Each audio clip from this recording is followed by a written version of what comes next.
জন্য আপনারা যেহেতু রান্না বান্না করেন, একটা মশলা সম্পর্কে আপনারা সবাই জানবেন, সবাই জানি, সবাই লাগে এটা।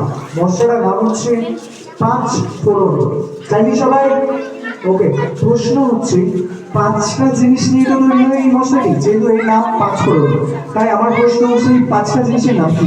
পাঁচ ফোড়নের যে পাঁচটা উপাদান থাকে সেই পাঁচটা উপাদানের নাম কি? আসুন ললিতা ম্যাম, আসুন এখানে আসুন।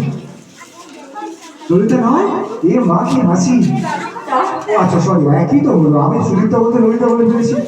বাট ললিতা নামটা আপনাকে বেশ শুট করছে বেশি, তাই না? হ্যাঁ, ঠিক বলেছেন। হ্যাঁ, ঠিক আছে, শুনুন, আপনি উত্তরটা বলুন পাঁচটা। উনি ভুল বললে কেউ সাহায্য করবো না, যে সাহায্য করবে তাকে একটা ডান্স করতে হবে এখানে। মুড়ি, কালো জিরে, মেথি, চটনি আর আপনি চার ফোনে আটকে গেছেন। হ্যাঁ হ্যাঁ হ্যাঁ বললে হবে না। জানি কিন্তু ওখান থেকে যখন দাঁড়িয়েছিলেন